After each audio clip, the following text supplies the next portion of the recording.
자, 오늘 문제를 좀 풀어볼까요? 1번 문제를 보시고요. 그러고 나서 정책론 들어가겠습니다.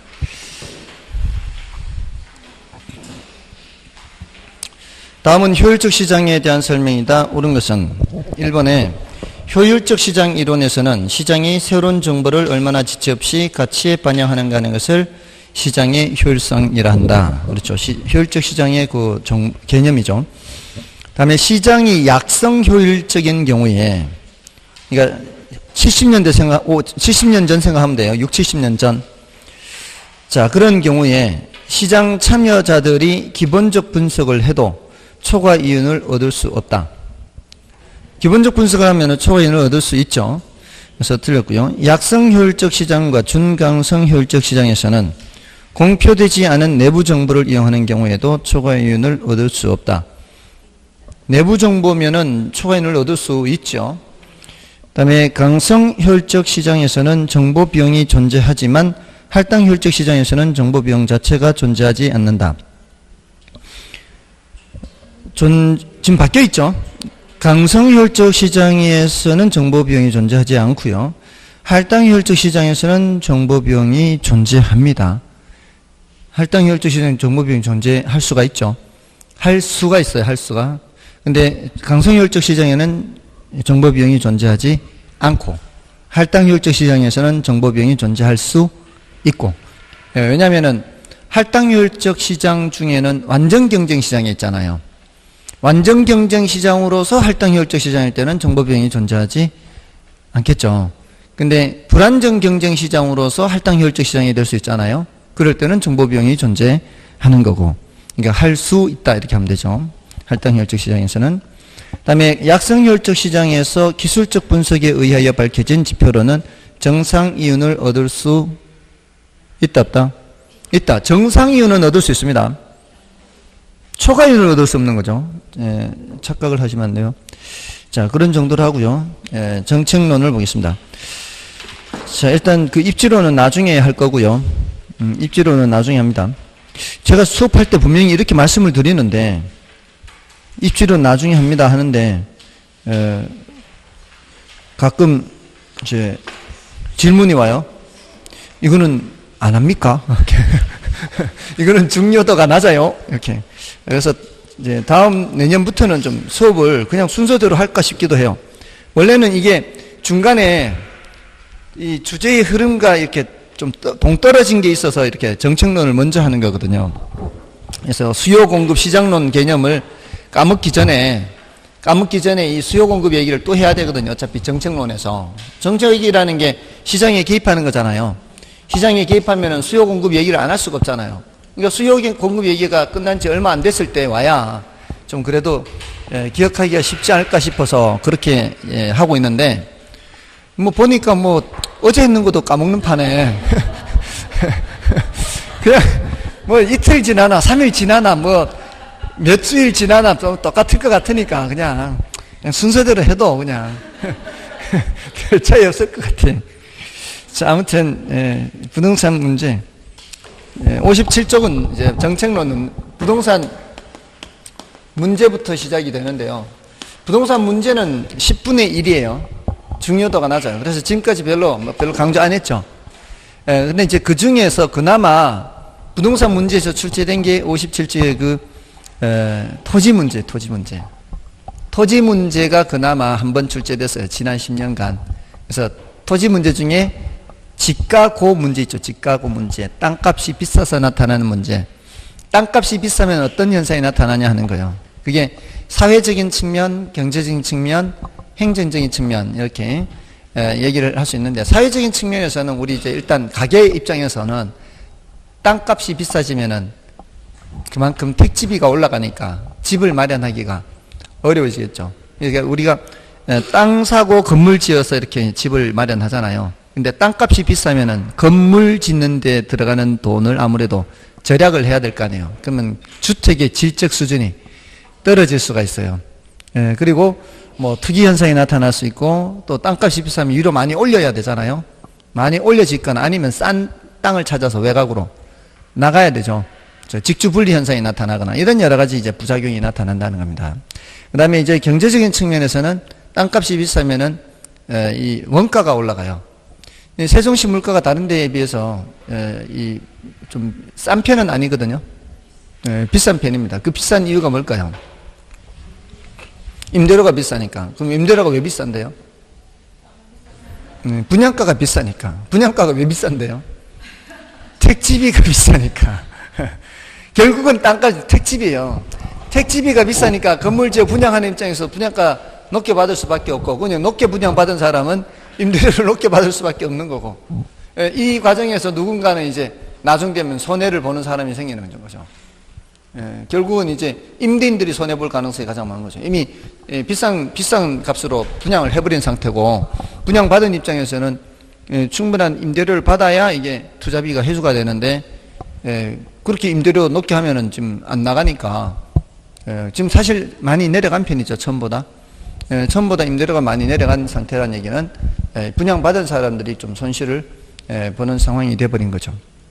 자, 아무튼 그런 여러 가지 부작용이 있습니다. 그리고 정부 입장에서도 공공용지를 확보를 해서 국민들을 위해서 공공시설을 제공을 해야 되는데, 그거 하는 게 어려워질 수가 있죠. 이런 여러 가지 부작용이 있을 수 있다는 겁니다.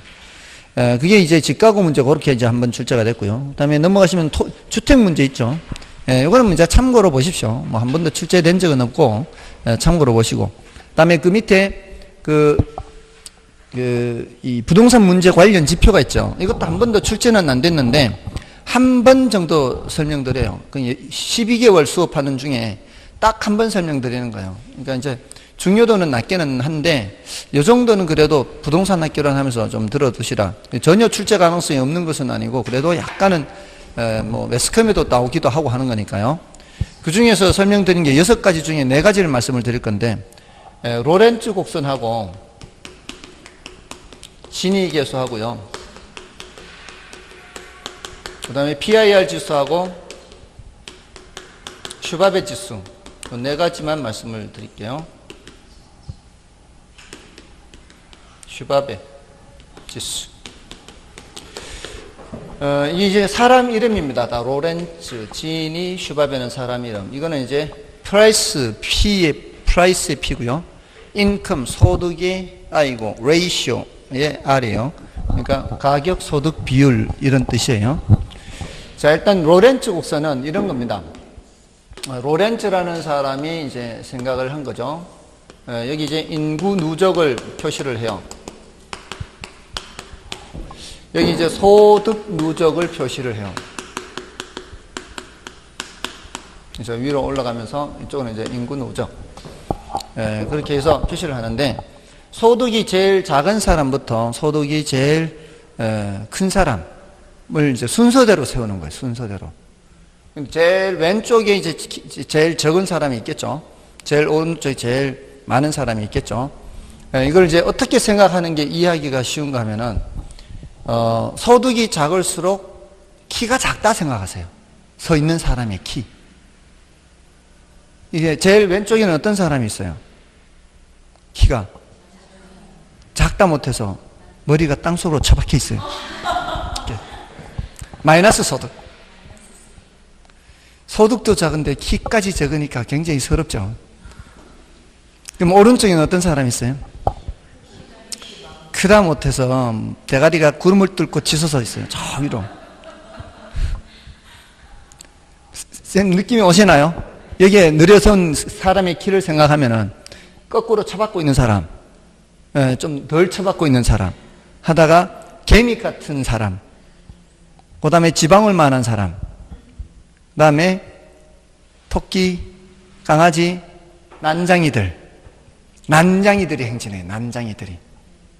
난장이들이 한동안 행진을 해요. 한동안. 그러다 우리 정상 키에 해당하는 사람이 등장하려면 몇 명 정도, 몇 퍼센트 정도 지나야 될까요? 정상 키, 평균 키. 7, 80%. 80%는 가야 평균 키에 해당하는 사람이 나타나는 거예요. 그럼 평균 키라면은 소득이 평균 소득이란 뜻이에요. 소득이 평균 소득. 평균 소득이 얼마일까요? 지금 우리나라 평균 소득이.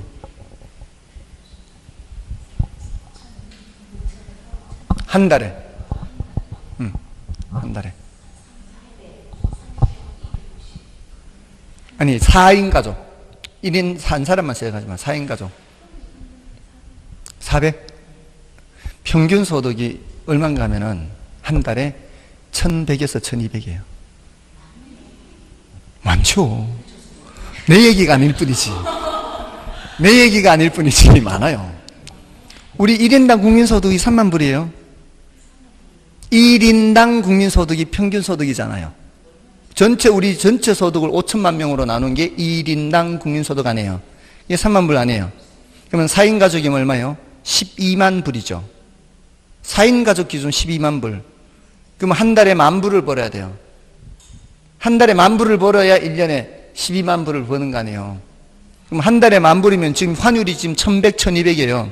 지금 최근에 1200 가까이 됐어요. 그 전에 오르기 전을 기준으로 하더라도 한 달에 1100을 벌어야 되고 지금 현재 환율 기준으로는 1200을 벌어야 돼요. 근데 환율을 이제 생각을 해야 되니까, 그거를 이제 환율은 단기간에 이렇게 변하는 것도 있으니까 환율이 급등하기 전에 1100을 기준으로 해도 한 달에 1100만 원을 벌어야 평균 소득이라고요. 그럼요. 그 평균에 쏘구면 안 돼요, 평균에. 그래서 저는 대학교 다닐 때부터 나는 도대체 평균 소득 가려면 얼마나 돼야 돼? 늘 저거는 내 소득이 아니야. 우리 가족 소득이 아니야. 내 소득이 조금 올라가면 1인당 소득도 계속 올라가. 계속 저거는 내 소득이 아니야. 저는 내 게 아니에요. 그러니까 주변에 한번 보세요, 주변에 한 달에 1100, 1200 버는 집이 몇 집 될 것 같아요? 10집에 한두 집, 두세 집 밖에 안 된다고요. 잘 없죠? 잘 없어요. 그러니까 내 얘기가 아닐 뿐이에요. 그럼 우리는 왜 평균 소득이 그렇게 높을까요? 여기 머리가 저 꼭대기까지 올라가 있는 많은 사람들이 소수 일부가 키가 너무 큰 거예요. 소수 일부가 키가 너무 크니까 평균치를 다 끌어올려 버리는 거지. 그만큼 빈익빈 부익부가 심하다 이 뜻이에요. 그럼 우리는 중요한 게 어차피 그 사람들은 우리하고 관계없는 사람들이고 우리 주변에 흔히 보는 사람들은 한가운데 있는 사람. 요거를 중위소득이라 그래요. 평균소득이라. 그래서 통계학에는 평균이란 말도 있고 중위값이라는 게 있어요. 중위. 50번째, 예를 들어 100명이라면은 한 50번째 있는 사람의 소득. 요게 얼마 정도가 되는가 하면은 요게 한 달에 한 500 정도 돼요. 한 달에 500 정도. 그럼 중산층은 한 달에 500을 기준으로 따져야 돼요. 한 달에 1100을 기준으로 따져야 돼요. 중산층은 한 달에 500을 기준으로 따져야 그게 적당하겠죠. 대부분의 우리 주변에 사는 사람들을 봐야 되니까. 우리가 대부분의 우리 서민들이 사는 모습을 봐야 될 거 아니에요. 저 위에 있는 소득수준이 높은 사람이 아니라. 그래서 중위소득을 기준으로 보통 중산층을 이렇게 하면은 한 400에서 600, 조금 더 밑으로 내려가면 한 300, 한 8, 90에서 600, 한 1, 20 이런 정도. 이렇게 하면 이제 많은 사람들이 여기 들어와 있는 거죠. 한 달 버는 게. 그러니까 이 보통 중산층 서민들의 삶이 그렇게 부유한 것은 아닌 거예요. 그냥 사는 거예요. 그냥 저냥. 그러니까 빈익빈 부익부가 점점 심해질수록 보통 사람들이 사는 모습은 더 힘들어지는 거죠. 이 격차가 심하니까. 뭔지 이제 아시겠죠? 자, 아무튼 그런데 자, 이 가장 이상적인 사회를 한번 생각해 볼게요. 로렌츠라는 사람이 만약에 100명이라는 사회가 있어요. 근데 모든 사람의 소득이 똑같이 100만 원이에요. 그럼 100만 원 100명이면은 사회 전체 소득은 얼마예요? 그러면 1억이 되겠죠. 사회 전체 소득은 1억인데 모든 사람이 소득이 똑같이 100만 원이면 키가 똑같겠죠. 그러면은 왼쪽 20명의 합계를 다 하면은 어떻게 해요? 왼쪽 20명 2천만 원 되겠죠. 그럼 20명의 합계액이 2천만 원이에요. 소득 100% 중에 20%죠. 1억 중에 2천만 원이면 20%. 100명 중에 20명이면 20%. 그러면 모든 사람의 소득이 똑같을 때는 20명 20%, 40명 40%, 60명 60% 이렇게 될 거예요. 이렇게 대각선으로 올라가요. 이렇게 대각선으로 올라가는 것은 완전 평등 사회예요. 완전 평등 사회는 모든 사람의 소득이 똑같을 때는 누적을 하면은 이쪽 누적 퍼센트와 저쪽 누적 퍼센트가 일치하게 돼 있어요. 근데 100명 중에 99명이 제로예요. 한 명이 1억 다 갖고 있어요. 그러면은 여기까지 다운 얼마요? 0, 0, 0, 0, 0 하다가 맨 끝에 한 명에서 1억 올라가겠죠? 맞나요? 그럼 이렇게 직각으로 되겠죠, 이렇게. 직각으로 되면 뭐예요, 이거는? 완전 불평등이 되겠죠. 자, 근데 대부분의 사회는 어떻습니까? 대부분의 사회는 조금 전에 키 생각하면 돼요. 이쪽이 키 작다가 이렇게 조금씩 올라가다가 끝에 가서 이렇게 확 올라가는. 대부분은 이런 식이다라는 거죠, 이렇게. 대부분의 사회는 이런 식이에요. 근데 더 안쪽으로 이렇게 있느냐, 더 바깥쪽으로 있느냐, 이 여기에 따라 차이가 있겠죠. 더 안쪽으로 가면 갈수록 평등, 불평등.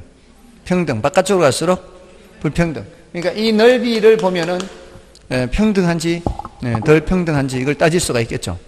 그래서 지니 계술은 진이라는 사람이 이 그래프를 보고 숫자로 바꿨어요. 그래프로 나타내면은 불편하잖아요. 도표로 나타내야 되니까. 그래서 진이라는 사람이 밑에 삼각형 넓이 있죠, 이걸 분모로 쓰고 위에는 빗금친 부분의 넓이로 쓰는 거예요. 그러니까 빗금친 부분의 넓이가 제일 좁을 때는 딱 붙을 때. 딱 붙으면 0이 돼버리죠. 분모는 똑같아요, 항상. 분모는 항상 요 넓이에요, 밑에 직각삼각형. 근데 딱 붙어버리면 0이 되니까 그때는 0이 되겠죠. 그래서 얘는 0이 제일 작은 값이에요. 자, 여기 이렇게 쭉 당기면 고무줄처럼 이렇게 늘린다고 치면은 여기 딱 오면은 이렇게 돼버리죠. 이러면 뭐예요? 이 위에 넓이가 1이 돼버리겠죠. 위아래가 넓이가 같아지죠. 넓이가 같아지니까 1이 되겠죠. 그러면 1일 때는 완전 불평등, 0일 때는 완전 평등, 이렇게 숫자로 나타내는 거예요. 숫자로 나타내면 훨씬 간편하죠. 매스컴에 많이 나와요. 이 매스컴에 보다 보면은 진위 계수가 지금 얼마다 이렇게 나오는데 그 숫자의 크기를 보고 판단을 해야 되잖아요. 보통 0.3을 기준으로 판단해요. 보통 0.3을 기준으로. 0.3보다 작으면은 분배 구조가 괜찮은 편이다 그러고 0.3보다 높으면 분배 구조가 좀 안 좋다 이렇게 얘기를 해요. 근데 우리나라는 지금 10년 넘었을걸요. 0.3 넘은 지가 0.3 넘어서 계속 악화되는 편에 있어요. 좀 안 좋은 편이에요. 약간의 차이가 있을 수는 있는데 대체로 좀 비익빈 부익부 현상이 확대되고 있다 이렇게 보시면 돼요. 이거는 우리나라뿐만이 아니라 전 세계적인 흐름이라고 보시면 돼요. 점점 이제 전 세계적인 흐름이 빈익빈 부익부 현상이 좀 심해진다 이렇게 보시면 돼요. 아무튼 0.3을 기준으로 그렇게 하고요. 요런 이제 진위 계수예요. 요런 표현들은 이제 매스컴에 나올 때 이렇게 알아두면 그런 게 있구나. 좀 뭔가 있어 보이겠죠. 진위 계수가 어쩌면 이렇다 하면은 괜히 있어 보이잖아요. 사람이 달리 보여요. 예전에 길을 가는데 한 쌍이 걸어오는데 남자가 여름날이었어요. 금방 잠자리에서 일어난 것 같아. 머리는 봉두 낱말에다가 수염 깎지도 않고 런닝 셔츠 차림으로 그냥 반바지에 슬리퍼 지질 끊고 털은 엄청 많은 녀석이 걸어오고 있는데 옆에 똑같이 생긴 여자하고 같이 오는 거예요. 유유상종이에요. 금방 잠자리에서 일어난 듯한. 그러면서 지나가는데 엔겔지수가 어떻고 막 진위계수 뭐 이런 얘기하면서 가는 거예요. 둘이. 그래서 다시 봤어요. 이렇게. 사람이 달라 보이는 거예요. 아무튼 그렇고요. 있어 보이잖아. 괜히 막 진위계수 막 이렇게 하니까. 그 다음에 이제 PIR은 뭔가 하면은 이 P가 프라이스, 가격. I는 인컴이에요.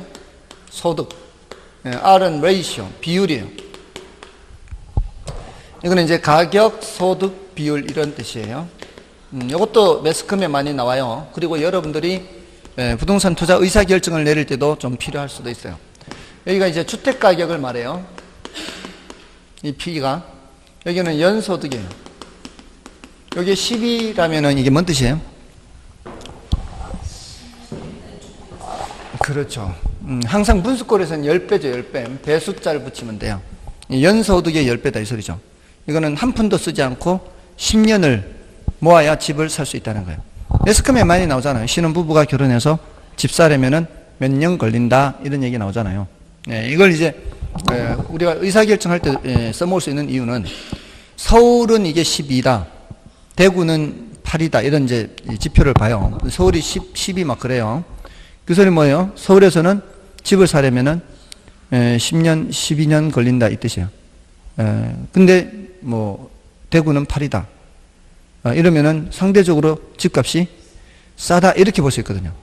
그러면은 서울은 좀 집을 사기가 좀 부담스러울 수 있지만 대구는 좀 이렇게 좀 덜 부담스럽다. 이렇게 요 크기를 보고 이게 마냥 계속 커질 수는 없거든요. 이게 어느 정도 키 높이를 맞춰야 되거든. 왜냐하면은 다 이렇게 국민소득 수준을 어느 정도 낮았을 때 어느 정도는 위에 따라가니까 그게 이제 일률적이지는 않아요. 왜냐하면은 지역별로 소득 수준이 다르니까. 좀 소득 수준이 높은 지역이 있고 소득 수준이 좀 낮은 지역이 있잖아요. 그러니까 그거를 감안을 해야 된단 말이에요. 그걸 감안하면은 소득이 낮은 지역은 아무래도 이 집값이 좀 싸도 이게 크게 나올 수도 있거든요. 근데 어차피 그게 상대적 개념이기 때문에 이게 낮다는 얘기는 그만큼 아직 올라갈 여지가 좀 있다. 또는 너무 높다는 얘기는 낮아질 여력이 있다는 거죠. 낮아지기 위해서는 어때야 돼요?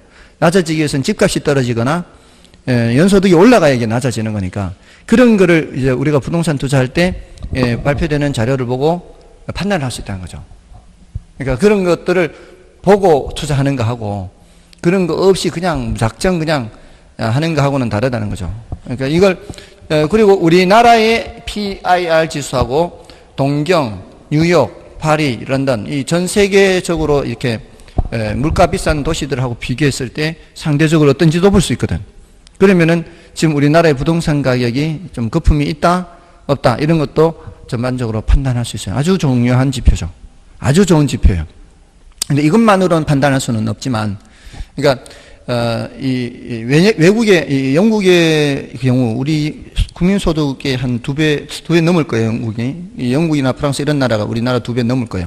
그러니까 국민소득이 2배 넘는 만큼 집값도 비싸거든요. 대체로 이제 소득 수준이 높으면 그만큼 물가도 비싸요.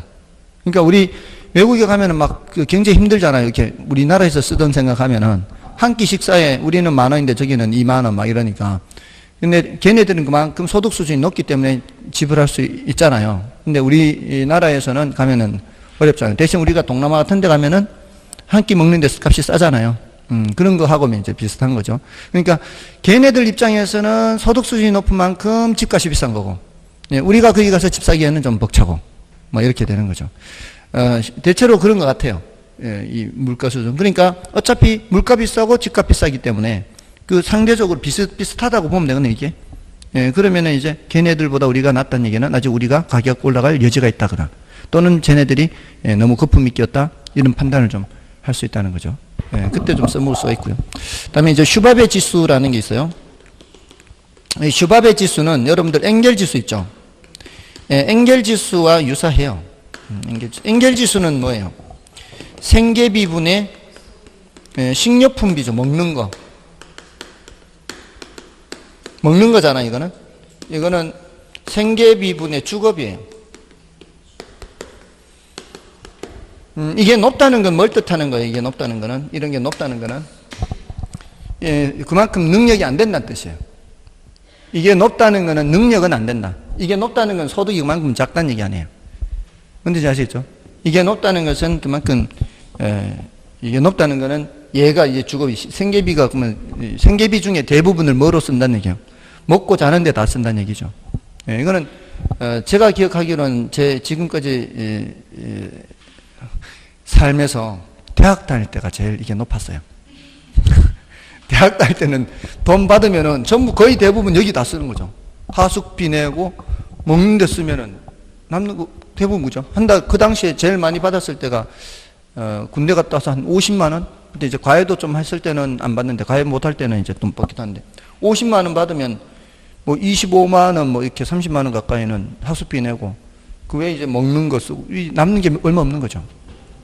제가 대학교 1학년 때는 학교 기숙사 있었는데 그때는 하루 용돈이 500원이었어요. 하루 용돈이. 기숙사에서 먹고 자고가 다 되니까. 그리고 학교 울타리를 벗어날 일이 거의 없잖아요. 학교 내에서 다 모든 생활이 다 이루어지니까 500원이면 학교 식당에서 짜장면 2그릇 값이었어요. 한 그릇에 250원이었어요. 제가 1학년 때. 한 그릇에 250원. 제가 나이가 너무 많이 먹었나? 근데 그 당시에 학교를 벗어날 일이 없으니까 쓸 일은 없죠, 사실은. 군것질을 안 하니까. 뭐 원래부터 군것질 잘 안 했으니까. 근데 쓸 일이 없으니까 그냥 그대로 500원씩 이렇게 쌓여가는 거죠. 그러면 이제 그때 신입생 환영회 이런 모임 있잖아요. 그런 모임을 하면은 그때 3,000원이었어요. 3,000원. 신입생 환영회 모임에 참석할 때 회비가 참석한 회비가 그럼 3,000원이면 밥값 술값이 됐다는 얘기예요. 그 당시는. 근데 물론 그 뒤에 플러스 알파 이렇게 해놨어요. 더 내도 관계없다고. 근데 누가 더 내나? 그냥 3,000원. 아니, 일주일을 모아야 3,000원이 되는데 500원씩 일주일을 모아야 3,000원이 되잖아요. 그 3,000원 내고 이제 밥과 술값이 되는 거지. 근데 그러니까 그때 데이트를 못한 거지. 돈이 있어야 무슨 데이트를 하면 이렇게 남자가 보통 돈을 쓰잖아요. 돈이 없으니까 데이트를 할 수가 없는 거지. 과외? 그때는 과외가 금지였어요. 과외를 받는 것도 하는 것도 안 됐어요. 그러니까 과외를 할 수가 없었기 때문에 뭐 어떻게 할 수 있어요? 그냥 보통의 알바 외에는 할 게 없는데 그 당시에 딴에는 공부도 안 하면서 공부하는 게 차라리 낫다고 알바는 안 했거든.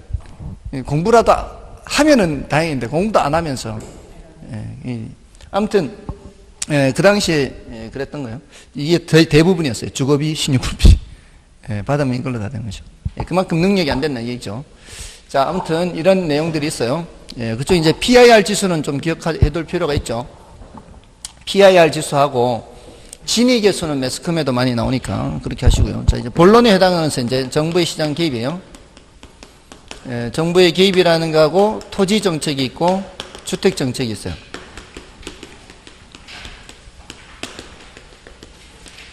이상하게 그 공부 학습 내용은 별로 재미없고 이런 내용은 재밌죠. 시험에 잘 안 나오는 내용은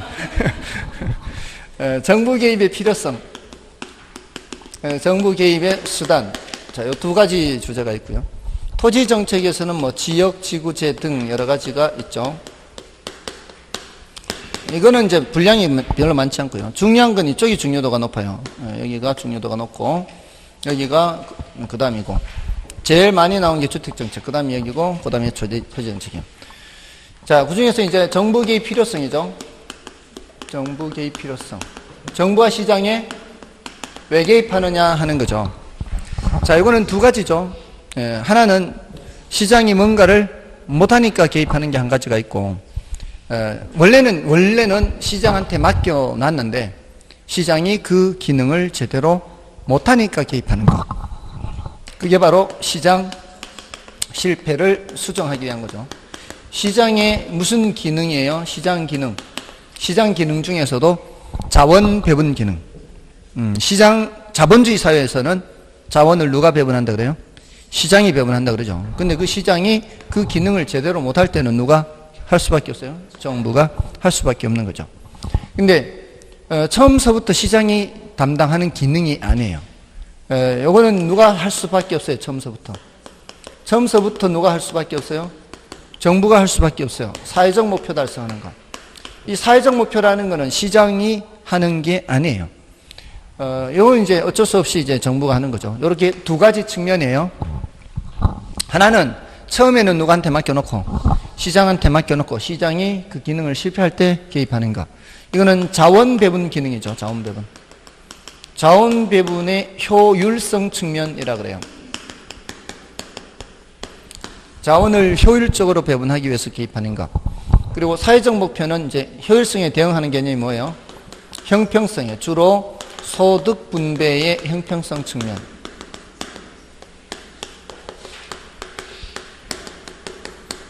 주로라는 말을 써요. 주로라는 말을 쓰는 이유는 경우에 따라 얘가 다른 목표가 될 수도 있기 때문에 그래요. 다른 목표. 그 다른 목표가 뭐 효율성이나 기타 목표가 될 수도 있어요. 효율성과 형평성은 상충하는 개념인 거 아시나요? 효율성과 형평성은 서로 상충하는 개념이요. 함께 올리기가 어렵습니다. 함께 올릴 수 있다라고 말하는 사람은 둘 중에 하나요. 이걸 모르는 사람이거나 거짓말을 하는 거예요. 그걸 주로 누가 얘기하느냐? 정치인들이 얘기를 해요. 정치인들은 이 둘 딸이 올린다 얘기를 합니다. 그 사람들이 과연 몰라서 그럴까요? 그러지 않습니다. 그 사람들이 다 알면서 하는 거죠. 그러니까 국민들이 잘 이걸 새겨들어야 돼요. 저 사람 또 거짓말 하네 이렇게. 둘 다 올리는 건 거의 불가능하다고 보면 돼요. 자, 아무튼 이런 측면과 이런 측면인데 요거는 정부의 경제적 기능을 수행한다 그래요. 경제적 기능. 이런 기능을 수행하는 걸 정부의 정치적 기능 또는 정책적 기능을 수행한다 그래요. 자, 이 개념 이렇게 이제 구별하시면 되죠. 시장 실패, 수정, 자원 배분, 효율성 측면, 사회적 목표 달성, 소득 분배의 형평성 측면. 주로 이제 저소득층에 대한 지원 이런 것들은 어느 쪽에 속하는 거예요? 이쪽에 속하는 거죠. 사회적 목표 달성. 자, 근데 이제 시장 실패는 워낙 중요하기 때문에 따로 더 해야 돼요. 따로 더 해야 돼. 얘는 여기서 10문제 출제예요. 10문제. 그러니까 정부의 개입 필요성에서 10문제인데 그중에서 여기서 10문제예요. 사회적 목표 달성은 그냥 지문으로만 등장한 정도예요. 정답 지문 아니고. 그 다음에 여기서는 6문제인데 수단. 그러니까 총 16문제 정도죠. 그러니까 한 3분의 1 정도 출제가 돼요. 한 50문제 가까이 출제됐는데 그 중에 16문제니까 10년간. 그러니까 3분의 1이고 주택정책에서 거의 절반이 출제가 되고요. 나머지 토지정책에서 기타 이런 것들이 한 6분의 1 정도 됩니다. 아무튼 정부 개입 수단. 어떻게 개입하느냐 하는 거죠. 이거는 어떻게 개입하니? 라는 질문에 대한 대답을 해야 되고요. 이거는 왜 개입하니? 또는 이제 근거, 이유. 정부가 시장에 개입하는 근거가 뭔가요? 이유가 뭔가요? 이거는 이제 어떻게 개입하느냐 할 때 직접 개입이 있고 간접 개입이 있고 토지 이용 규제가 있죠. 직접 개입은 정부가 수요 공급자 역할을 하는 거예요. 정부가 시장이라는 무대에 수요자가 돼버리거나 공급자가 돼버리는 거죠. 그런 것이 이제 수요자가 되는 거. 토지 비축제도 있죠. 토지 은행 제도라고 하는 거. 수요자 역할을 해야 되죠. 시장에 가서 사야 비축을 할 수 있는 거죠. 강제로 이기는 해도 수용도 있죠. 강제로 취득하는 거. 그 다음에 공급자 역할을 하는 거 뭐 있어요? 공공임대주택 공급. 이거 누가 공급하는 거예요? 정부가 LH공사를 통해서 공급하던가 아니면은 지방공기업을 통해서 공급하는 거죠. 공급자 역할이에요. 공영개발 있죠. 공영이 뭐예요? 공영에 대응하는 말이 뭐예요? 민영이죠. 민영. 공영, 민영. 그럼 민영, 민간에서 하는 거고 공영은 정부가 하는 거죠. 세종 도시교통공사. 공영버스죠. 공영버스. 이거는 이 버스 운송 이 일을 세종시에서 하죠. 그게 뭐예요? 공영이죠. 공영. 그러니까 이런 것들은 공급자 역할, 이런 것들은 수요자 역할. 그래서 수요 공급자 역할을 하는 거죠. 그리고 임대료 규제, 분양가 규제도 있어요.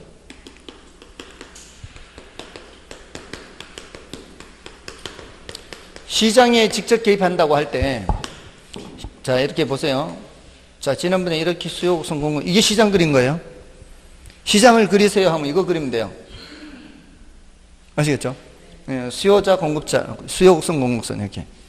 근데 이게 수량이죠. 여기가 가격이죠. 이쪽으로 개입하는 걸 수량 통제라 그래요.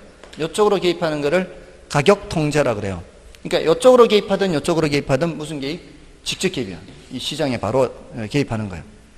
이렇게 수량 통제하는 거는 요거 1, 2, 3, 4 요거 수요자가 되거나 공급자가 돼서 공급 물량을 내놓거나 수요량 거둬들이거나 해서 뭘 통제하는 거예요? 수량을 통제하는 거. 이게 직접 개입이라고.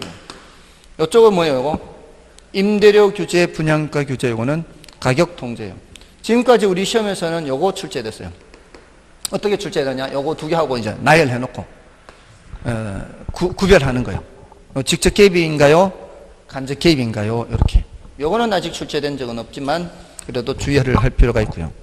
그럼 이제 간접 개입의 항목들을 이제 비교해서 알면 되는데, 여기는 이제 각종 지원이나 보조, 부담금을 부과하거나, 세금을 부과하거나 이런 것들 있죠. 이런 것들은 정부가 수요 공급자 역할을 하나요? 정부가 수요 공급하지 않죠. 수요 공급자들한테 뭐 보태주거나 뭐 제한을 하거나 이렇게 해서 수요 공급의 크기에 영향을 미치는 거지, 정부가 수요하거나 공급하는 건 아니죠. 이런 개입을 무슨 개입이라고 그래요? 간접 개입이라고 그래요. 이거를 어떻게 표현을 하는가 하면은, 기본적으로 시장의 틀을 유지한다 그래요. 이거는 시장의 틀 유지. 시장의 틀 유지를 한다는 얘기는 기본적으로 수요 공급 자체는 누구한테 맡기겠다? 시장한테 맡기겠다는 거죠. 이제 섞어놨을 때 구별하면 돼요. 섞어놨을 때 직접 개입에 속한다, 간접 개입에 속한다 구별하면 돼요. 지금까지 출제된 그 6문제가 다 그렇게 출제됐어요. 다음에 이제 토지 이용 규제는 한 번도 출제된 적은 없어요. 지문으로만 나오시, 지문으로만. 지문으로만 토지 이용을 바람직한 방향으로 유도, 이렇게. 바람직한 방향으로 유도, 이렇게. 대표적인 게 지역지구제죠. 이렇게. 여기서 이제 이렇게 구별하는 거 이제 더 이상의 내용은 없어요, 여기. 그러니까 더 이상의 내용은 없으니까 굉장히 내용이 적은데도 불구하고 출제가 많이 됐어요. 물론 각각의 정책은 공부를 해야죠. 이거 따로 이제 각각의 정책은 공부를 하는데, 수단에서는 이거 두 개 비교한 것 외에는 더 이상의 내용은 없다는 겁니다. 자, 이러면 됐어요. 이제 정부가 시장에 왜 개입하느냐? 시장 실패 수정, 사회적 목표 달성. 어떻게 개입하느냐? 직접 개입, 간접 개입, 토지 이용 규제, 이렇게. 근데 시장 실패는 워낙 중요하니까 더 들어가야 돼요. 그래서 우리 교재 59쪽에 그 정치적 기능 수행해서 사회적 목표 달성, 주로 형평성 측면, 경제적 기능 수행, 시장 실패 수정, 자원 배분의 효율성, 이렇게 키워드 위주로 기억하시면 되겠죠. 자, 이제 넘어가시면은 시장 실패는 워낙 중요해서 따로 더 얘기를 하죠. 시장 실패가 뭐예요? 이렇게 하면은, 시장 실패는 시장이 자원을 효율적으로 배분하지 못하는 현상을 말하죠. 거시적인 측면에서는 경기가 변동하는 것도 시장 실패라고 해요. 경기가 변동하는 것도 바람직한 것은 아니거든요. 이런 것도 시장이 제대로 이 자원 배분을 못하는 것과 관련이 돼요. 시장 실패의 뜻은 그렇고요. 시장이 자원을 효율적으로 배분하지 못하는 것. 거시적인 측면에서는 경기가 변동하는 것도 시장 실패라고 볼 수 있습니다. 근데 그 원인에 여러 가지가 있죠. 원인에 왜, 공, 불비 이런 여러 가지가 있어요. 외부 효과, 공공재, 불안전 시장, 비대칭 정보. 작년에는요, 이 앞글자만 따도 맞출 수 있는 문제가 출제됐어요. 시장 실패와 관련이 없는 것 해놓고 외공, 불비 써놓고 밑에 다른 거 한 개. 앞글자만 봐도. 그러니까 외는 외부 효과죠. 공은 공공재, 불은 불안전 시장, 비는 비대칭 정보 또는 불안전 정보.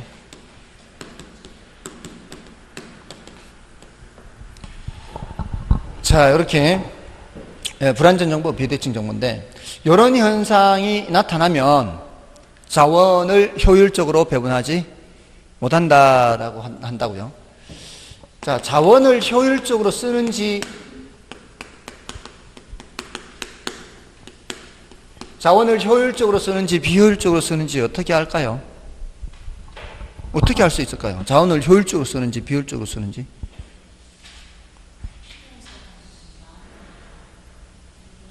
이거를 예전에 제가 대학교 뭐 이렇게 책 공부할 때도 이걸 깨닫지를 못한 거죠. 그냥 요리를 글로 배웠어야 하고 똑같은 상황이에요.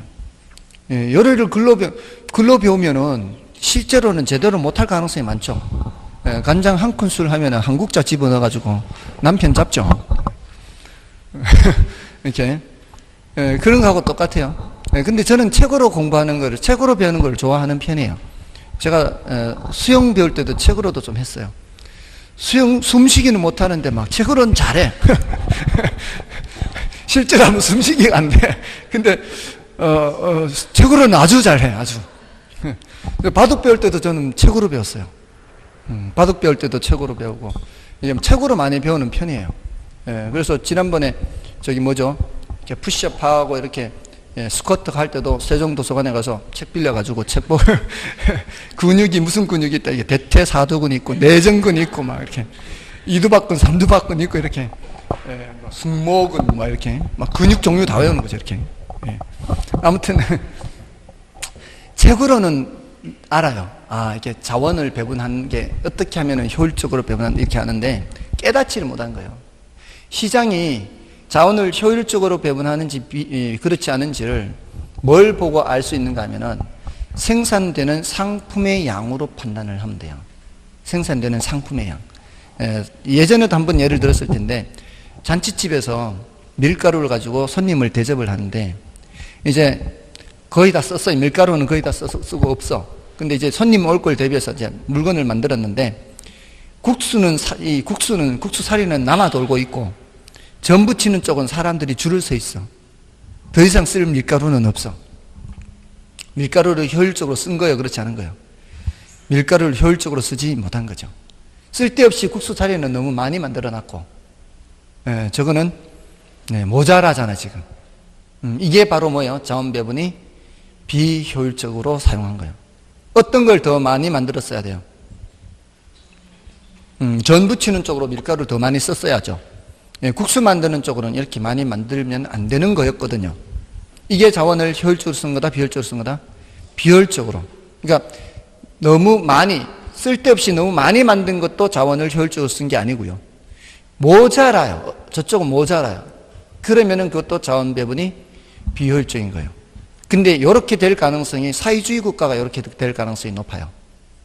사회주의 국가는 사람에 따라, 숫자에 따라 사람 한 사람당 국수사리 한 개씩, 그 다음에 전 한 장씩 이렇게 할 가능성이 많아요.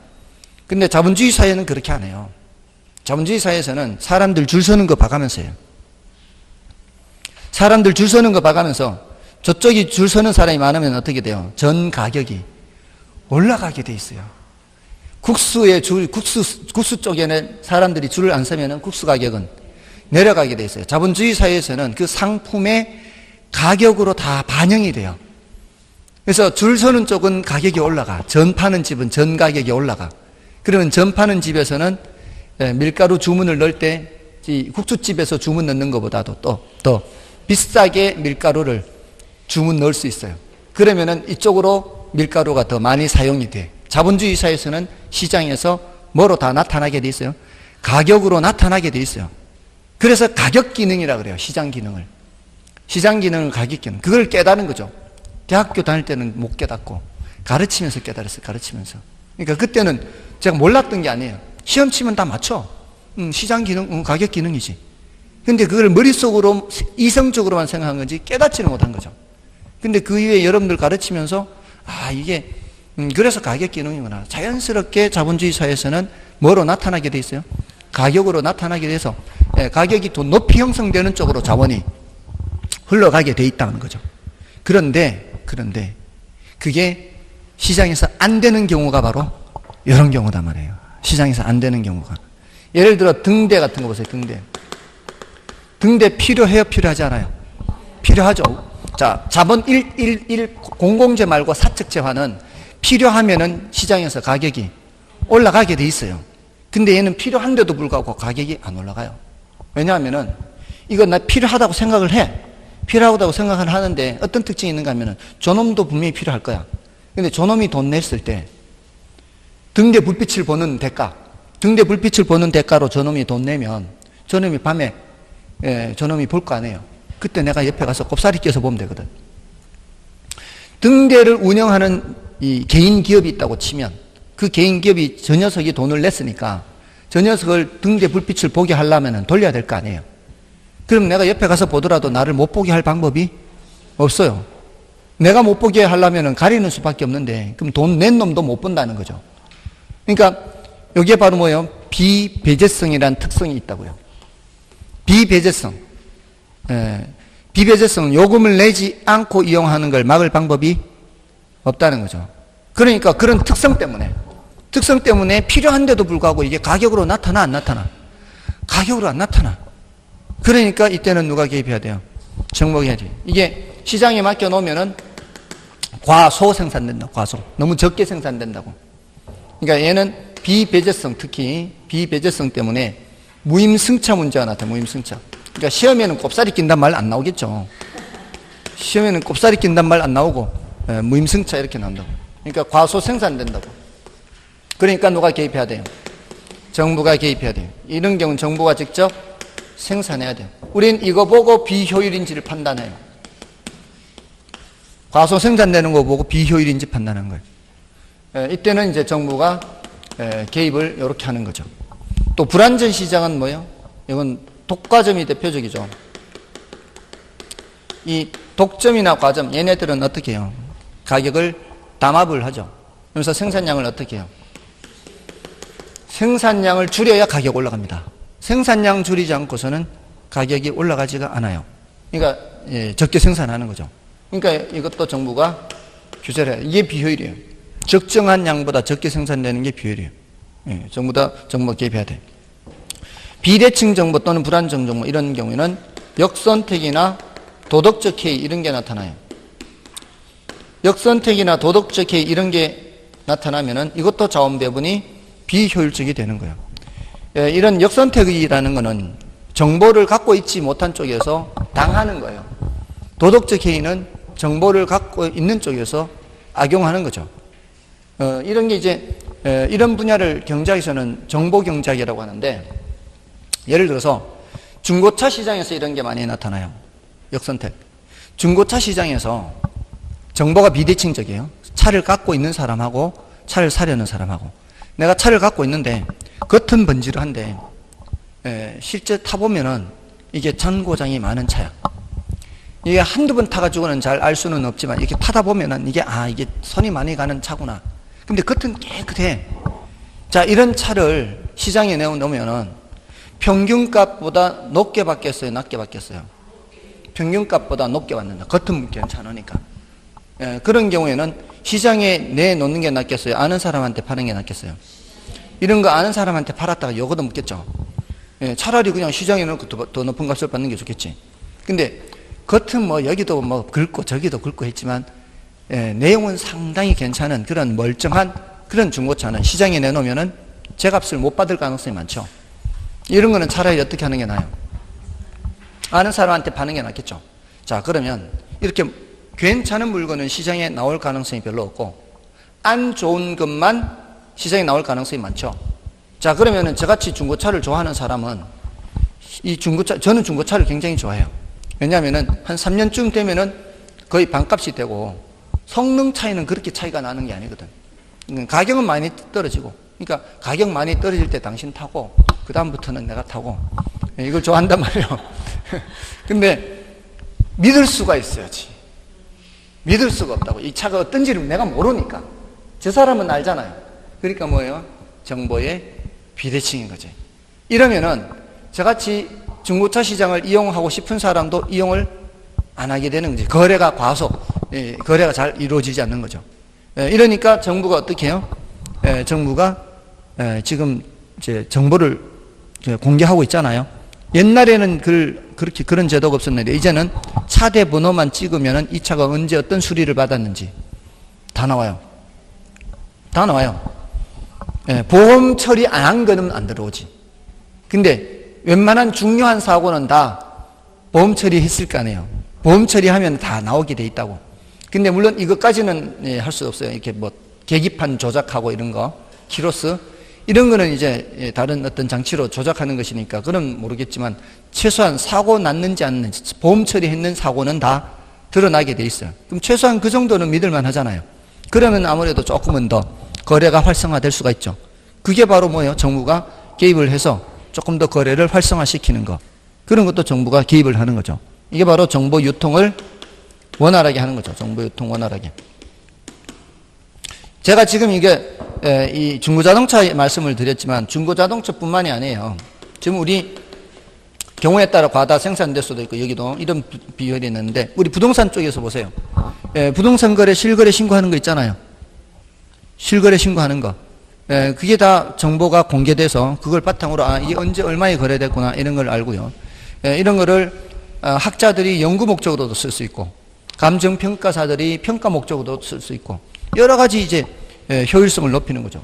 그리고 지난번에 루리스 알려드렸잖아요. 옛날 같으면 어떻게 해야 돼? 동사무소 가서 신청해서 떼야 돼요. 토지 이용 계획 확인서. 근데 이제 루리스 어플리케이션에서 그냥 떼면 바로 나온 거죠. 이 정부가 이런 어플리케이션을 만들어서 제공하는 거. 이게 전부 다 뭐예요?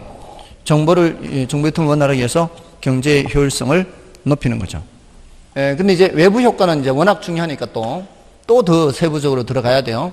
시장 실패 10문제가 나오면 그 중에 반이 외부 효과예요. 이거는 이제 정예 외부, 부의 외부죠. 정예 외부, 부의 외부가 있는데 정예 외부 나타나면 좋은 거예요, 안 좋은 거예요? 좋은 거죠. 근데 나타나요, 안 나타나요? 얘는 안 나타나니까 문제인 거예요. 과소 생산. 이거는 나타나면 안 좋은 거죠. 근데 문제는 뭐예요? 너무 많이 나타나기 때문에 문제예요. 이게 다 뭐예요? 이게 다 비효율이에요, 비효율. 이게 시장 실패다 이 말이에요. 시장에 맡겨놨는데 이런 현상이 나타나니까. 그러니까 누가 개입한다? 정부가 개입한다. 이때는 보조를 해서 개입하고 이때는 규제를 해서 개입하고 다 이제 개입을 하는 것들이죠. 자, 이게 이제 정부가 개입하는 건데 정부가 개입한다고 해서 반드시 개선되나요? 그러지 않고 뭐가 나타날 수 있어요? 정부 실패가 나타날 수 있어요. 정부 실패. 정부가 개입했는데도 불구하고 이 비율이 개선되지 않거나 오히려 악화될 수도 있다는 거죠. 그게 정부 실패 개념이고 이거 표현을 할 때 이런 좀 낯선 표현인데 이런 걸 좀 기억할 필요 있어요. 사회적 후생 손실 이런 표현이 나와요. 사회적 후생 손실 또는 경제적 순손실, 자원 배분 왜곡, 효율성 상실 이런 표현들이 정부가 개입해서 이렇게 나오면 이거 뭐예요?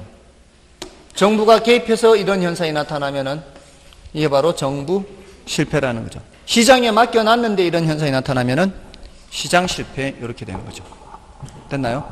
그래서 저는 낯선 표현들을 다 같은 맥락이에요. 사회적 후생 손실, 경제적 순손실, 자원 배분 왜곡, 그 다음에 효율성 상실 이런 표현들은 같은 맥락의 표현이에요. 이런 표현들은 경제적인 표현이기 때문에 사실 뭐 우리 기본서에는 이런 표현 안 들어와 있어요. 기본서에는 이런 표현 없지만 그 뒤에 문제 안에 있어요. 문제 안에. 자, 이런 정도로 해서 그 체크를 해 두시고요. 외부 효과는 워낙 중요하니까 더 들어가야 돼요. 이거는 좀 쉬고 가겠습니다.